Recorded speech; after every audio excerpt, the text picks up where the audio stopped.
November 8, 1942, somewhere along the Algerian coast, the Mediterranean, is black and cold and completely still.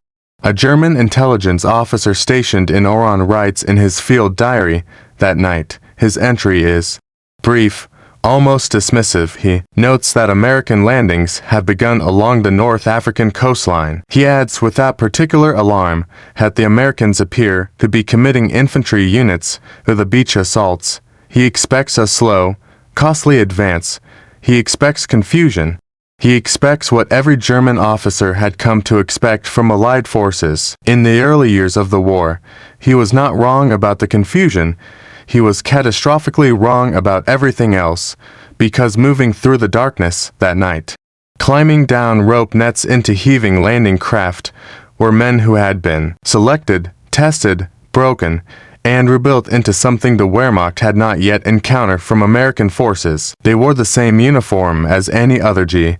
They carried the same weapons, but they had been trained by British commanders in the mountains of Scotland, pushed through exercises that broke men before they ever saw combat, and led by a colonel named William Orlando Darby, who believed that an elite infantry unit could redefine what a small number of men was capable of achieving on a modern battlefield.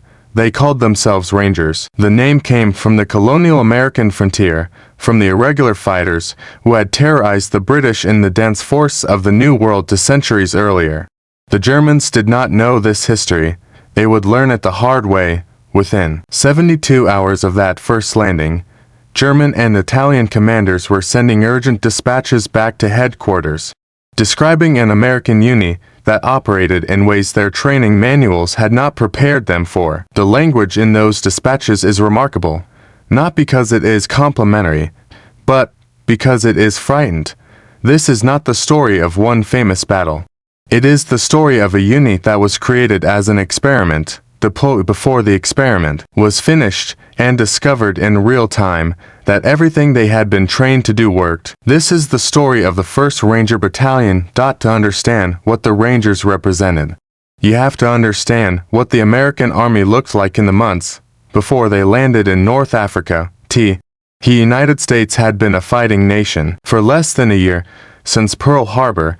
By the spring of 1942, the Army was enormous in theory, and almost entirely untested in the kind of close combat the Wehrmacht had been perfecting since 1939. American soldiers were brave, well-equipped, and motivated, but bravery and equipment do not automatically produce the cold, calculated lethality that comes from years of refined doctrine against real enemies. The British had learned this the hard way. They had been fighting since 1939. They had been pushed off the continent at Dunkirk. They had raided German-occupied Europe with their commandos. They had refined through blood and failure a philosophy of elite infantry operations that emphasized speed, aggression, night movement, and the willingness to operate in small units, deep behind enemy lines. When the Americans entered the war, the British offered to share what they had learned. General Lucian Truscott was assigned to study British Commando operations. He chose the name Rangers deliberately. He wanted to connect these new soldiers to something specifically American. William Darby was given command of the 1st Ranger Battalion in June 1942. He was 31 years old. He had graduated from West Point and had no background in special operations. What he had was an absolute, almost fanatical belief that the men he trained could be made to do things that other soldiers could not. He drove his battalion through training at Auchnacarry Castle in Scotland, the same facility where British commandos were forged. The training was designed to be punishing beyond what most men could accept. Men who could not complete it were returned to regular units. Those who remained were not supermen. They were men who had chosen, under sustained and extreme pressure, to stay. A German military analyst who reviewed captured documents about the Ranger after the war noted that what distinguished them from standard American infantry was not their weapons or equipment, but their psychology. They had been trained to believe that difficulty was normal and that the enemy's belief in their own safety was a weapon to be exploited. This, he concluded, was the most dangerous thing about them. And the Germans were about to find out exactly how right he was. Arzew, Algeria, November 8, 1942, 01:00 hours. The harbor is defended. The French Vichy garrison has artillery covering the approaches, searchlights positioned to illuminate any seaborne assault, and fortifications designed by military engineers who understood exactly what an attacking force would have to cross. By every conventional military assessment, this position should require a sustained naval bombardment and a full infantry assault. It should take hours. It should cause significant casualties.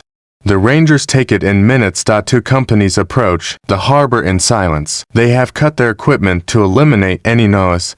They have rehearsed the approach so many times that the movements have become instinct. They move through the dark water in rubber boats, reach the seawall, and climb. No bombardment precedes them. No naval gunfire announces their arrival. They simply appear inside the defenses before anyone has had time to process that they are there.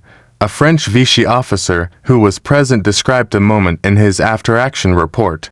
He wrote that he heard nothing before the Americans were already on the wall. By the time the alarm was raised, the Rangers were already inside the battery compound. The speed of the assault made an organized defense impossible. The battery at Fort de la Pointe falls in minutes when the rest of the Allied landing force arrives to find the harbor secured.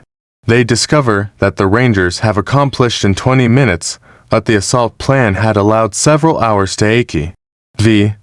But it is not just the speed that haunts the German officers who study this engagement later. It is the manner. The Rangers had moved through a defended position in absolute darkness and eliminated resistance with a precision that left almost no margin for chaos, and had done it without the massive firepower that American forces were already becoming associated with in German tactical assessments. The Germans had a phrase for the American approach to warfare. They called it Materialschlacht, the battle of materials. The belief that Americans won by overwhelming the enemy with equipment and industrial production rather than tactical skill. What happened at Arzew did not fit that framework, and German intelligence officers who received the reports from Oran began for the first time to ask questions about this new American unit that seemed to operate by entirely different rules. Jebel, Ankh, Tunisia, March 1943.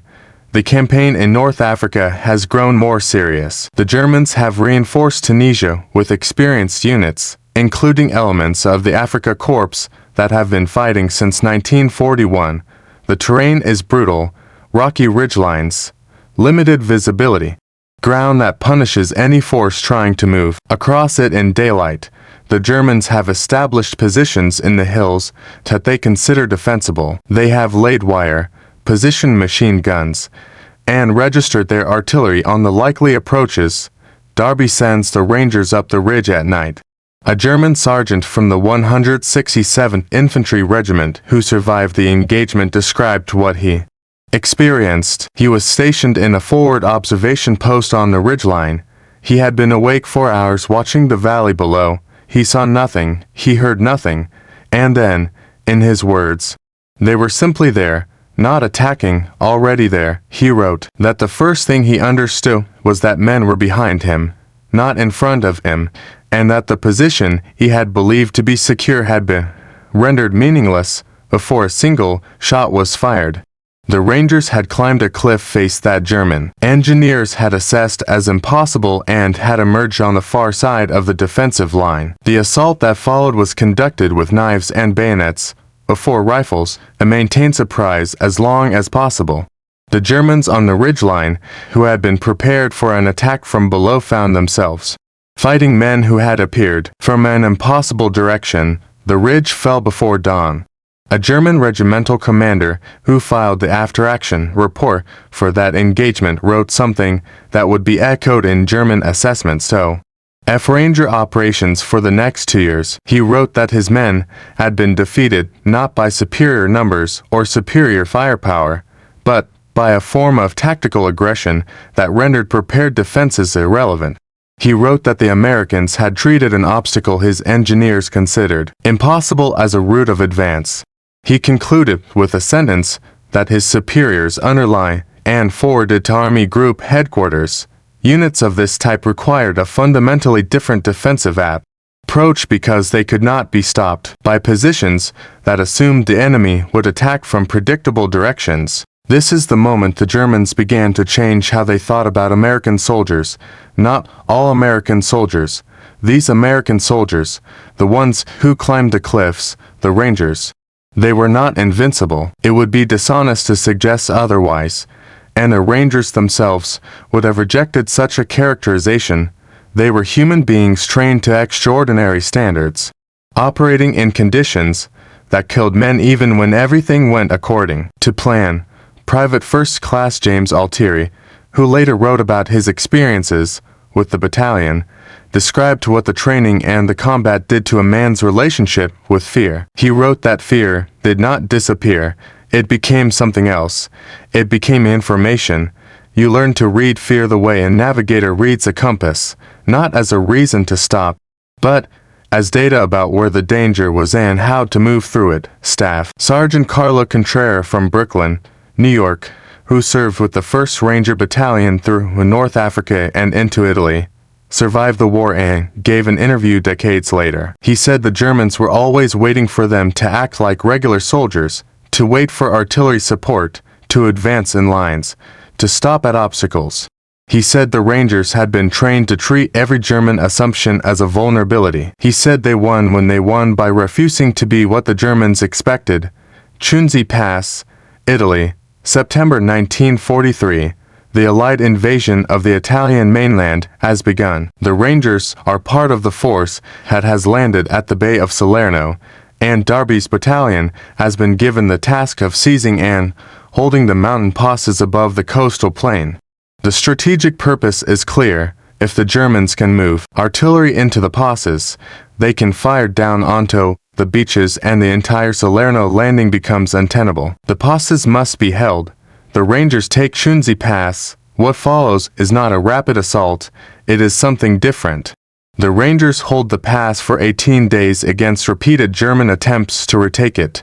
They are outnumbered. They are operating in mountain terrain at altitude in weather that is turning cold and wet. They have no armor, no artillery of their own beyond mortars. The German forces assigned to retake the pass include units from the 26th Panzer Division, a German battalion commander from the 26th Panzer, whose unit conducted 3 separate assaults on the Ranger positions during the second week of September, later provided a detailed account. He describes allowing his infantry to close to within 80 meters before the Rangers opened fire. He writes that the volume and accuracy of fire at that range was unlike anything he had encountered from Allied infantry.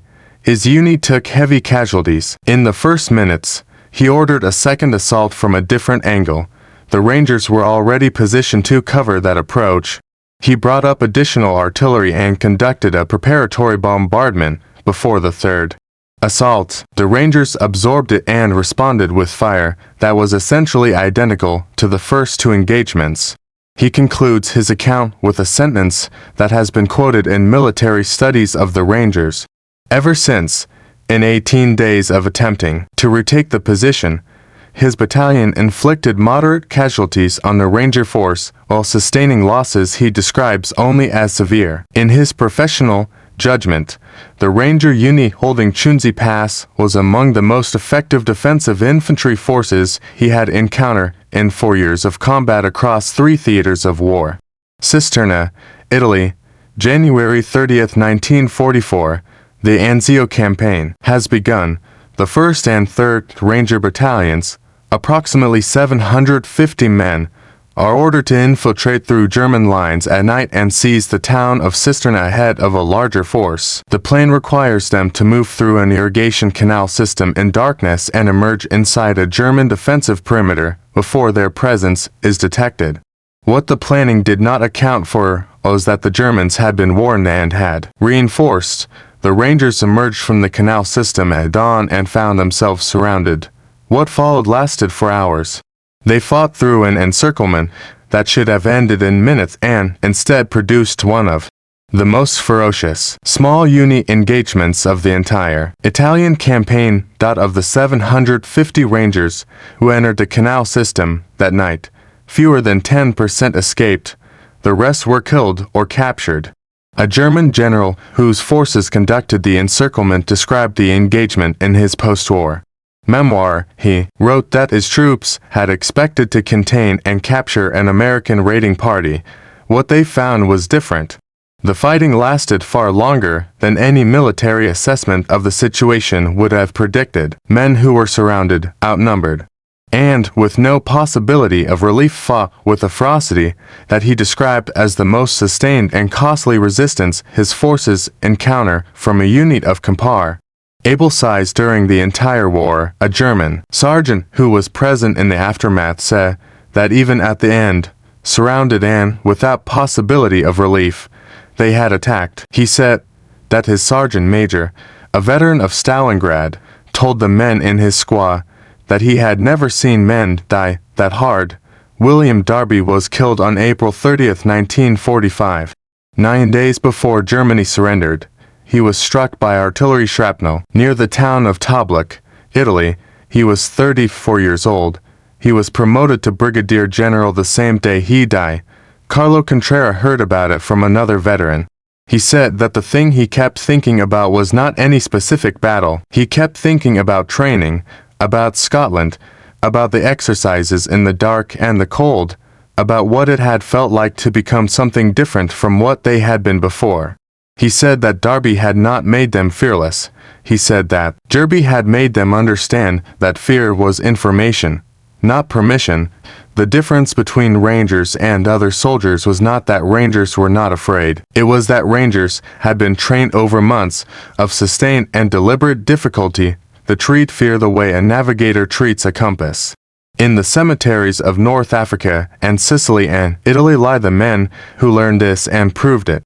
They proved it in darkness, against prepared positions, in terrain that defenders had believed impossible. They proved it against one of the most capable armies in history, an army that acknowledged in its own operational documents that these Americans were something they had not encountered before. German military historians who studied the Ranger operations in the decades after the war tend to use a specific phrase when they discuss them. They call it the Ranger principle, the systematic exploitation of the gap between what defenders believe is possible and what attackers are willing to attempt. They note that this gap, this distance between the defender's imagination and the attacker's capability, is the space in which the Rangers consistently operated. They note that it is very difficult to defend against an enemy who lives in the space you believe is empty. The German intelligence analyst who had described the Ranger psychology early in the campaign, who had written that they had been trained to believe that difficulty was normal and that the enemy's belief in their own safety was a weapon to be exploited, was captured in Tunisia in May 1943. American interrogators asked him what he thought of the Rangers. He said they were the most dangerous infantry unit he had encountered in the war. He was asked why. He said the reason was simple. Most soldiers, when they reach a wall, look for a gate. The Rangers had been trained to look for a way over the wall, and when they could not find one, to look for a way under it, and when they could not find one, to climb it. He paused and then he added something that was not a military assessment. He said that the truly dangerous thing was not the climbing, it was that they seemed to find it normal.